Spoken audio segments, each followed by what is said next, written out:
Pertama, maksud qada. Apakah yang dimaksudkan dengan qada? Qada dari segi bahasa, iaitu bahasa Arab, iaitu menyempurnakan sesuatu. Dari segi istilah, ketentuan Allah Subhanahu wa taala yang azali terhadap semua makhluk. Ada apa perkataan apa kira ketentuan Allah? Contohnya, Allah Subhanahu wa taala menentukan sejak azali akan mencipta manusia di bumi.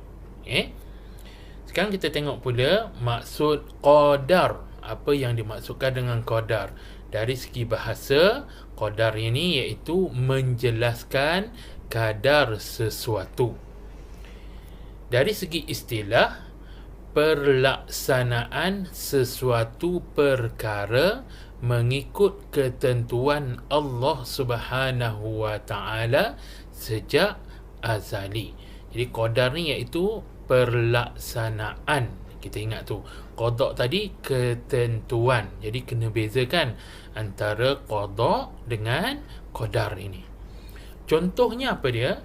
Contohnya, Allah Subhanahu wa taala menciptakan manusia yang telah mendiami bumi.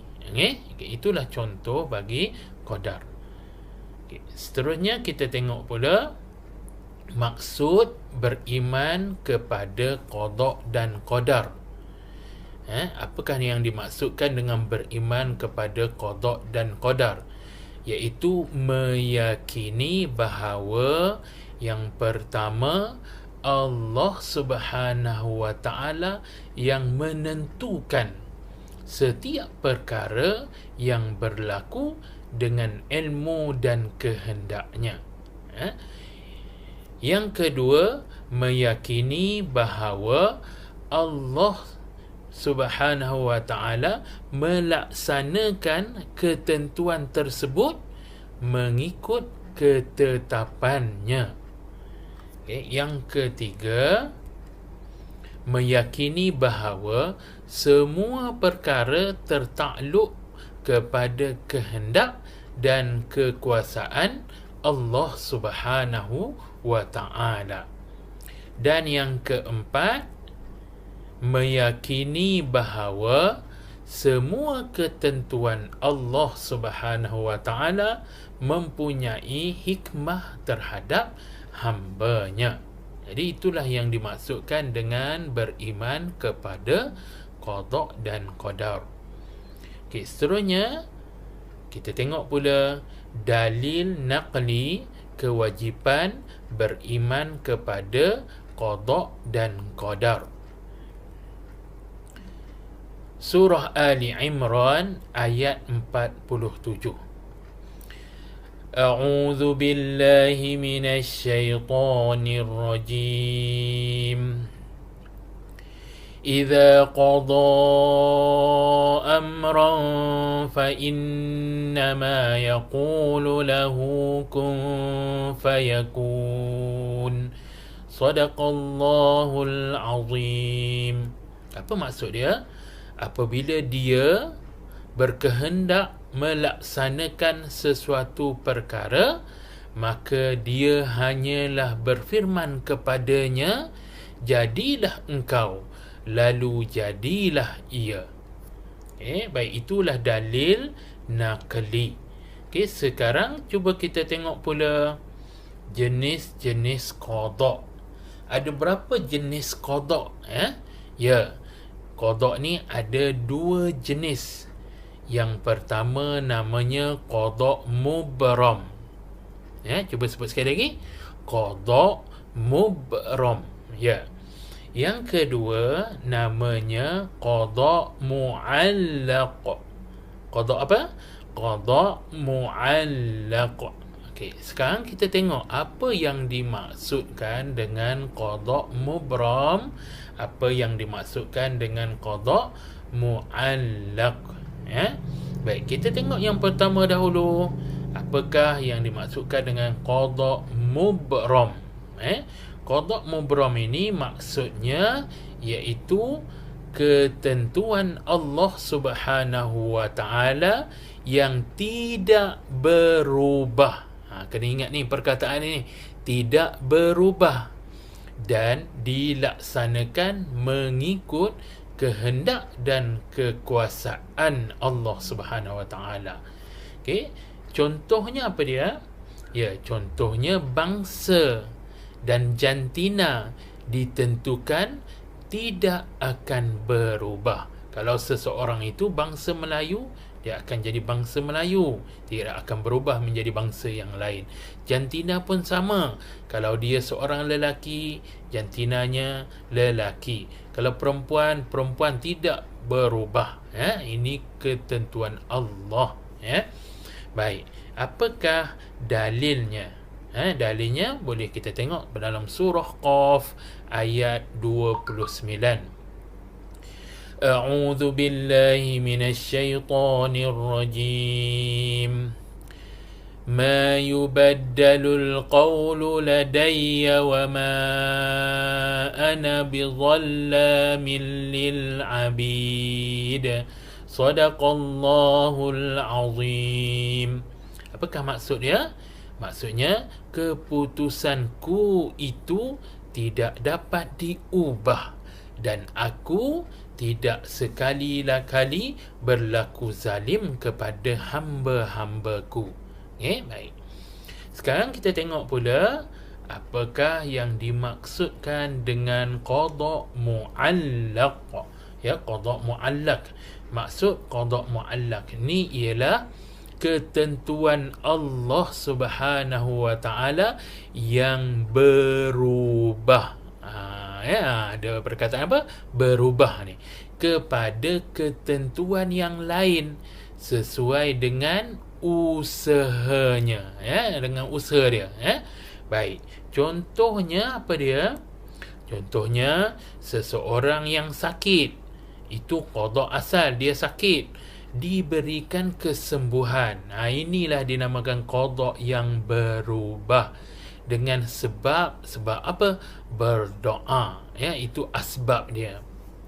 Ataupun contoh lain, seseorang yang sakit, qada' asal, diberikan kesembuhan, qada' yang berubah dengan sebab bersedekah. Contohnya kan, asbab. Itu pun salah satu contoh qada' mu'allaq. Okey, kita tengok apakah dalil dia. Dalil dia dalam surah Ar-Ra'd ayat 38 hingga 39. A'udzu billahi minasy syaithanir rajim. Likulli ajalin kitab.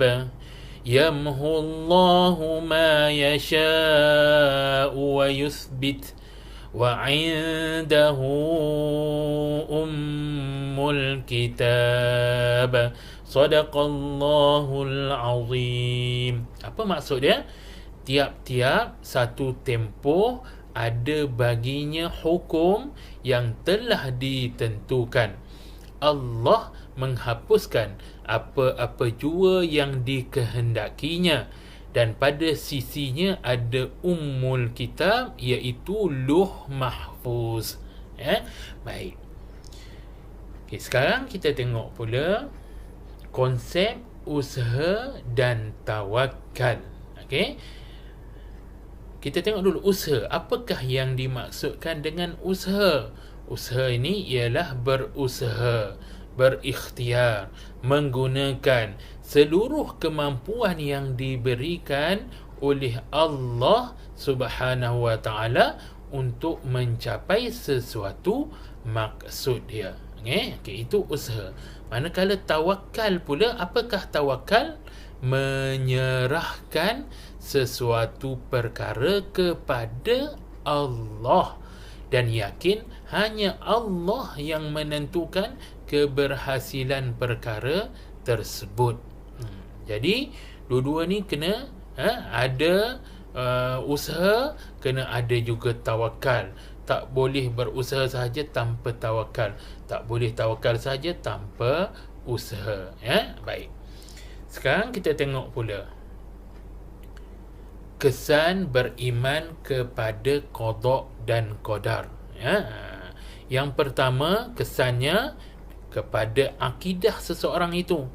Ya, bila beriman kepada qada dan qadar ini, apa yang berlaku?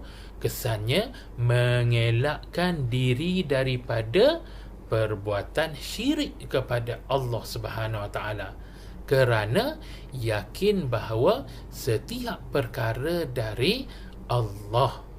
Dia tak syirik lah, kan? Sebab dia beriman kepada qada dan qadar, yakin itu semuanya daripada Allah Subhanahu Wa Taala. Okey, yang kedua, dari segi ibadah. Bila seorang itu beriman kepada qada dan qadar, dari segi ibadahnya, kesannya dia akan jadi tekun melaksanakan ibadah kepada Allah. Kerana apa? Kerana mengharapkan rahmat Allah Subhanahu Wa Taala. Dan yang ketiga, dari segi akhlak. Dari segi akhlak, kesan beriman kepada qada dan qadar ini bersabar dan redha ketika ditimpa musibah. Kerana apa? Yakin adanya hikmah pada setiap perkara. Baik. Jadi kita tengok pula yang terakhir untuk latihan pengukuhan: tawakal, qada, usaha, asbab, qadar. Okey, kita tengok dulu soalan yang pertama, kedua, ketiga, keempat. Okey, kita tengok dulu soalan yang pertama. Ketentuan Allah Subhanahu Wa Taala yang azali terhadap semua makhluk. Apakah jawapannya? Betul, ada ketentuan Allah, kan? Jawapannya tentunya qada. Betul. Yang kedua, ikhtiar manusia menggunakan seluruh kemampuan yang diberikan oleh Allah Subhanahu Wa Taala untuk mencapai sesuatu maksud. Apakah jawapan dia? Betul, usaha pandai. Okey, yang ketiga, pelaksanaan sesuatu perkara mengikut ketentuan Allah Subhanahu Wa Taala yang azali. Apakah dia? Ya, qadar. Sebab ada apa tadi? Pelaksanaan, qadar. Kalau ketentuan, qada, kan? Dan yang keempat, yang terakhir, berserah sesuatu perkara kepada Allah Subhanahu Wa Taala dan yakin Allah yang menentukan keberhasilan perkara setelah berusaha. Okey, jawapannya apa dia? Ya, tawakal.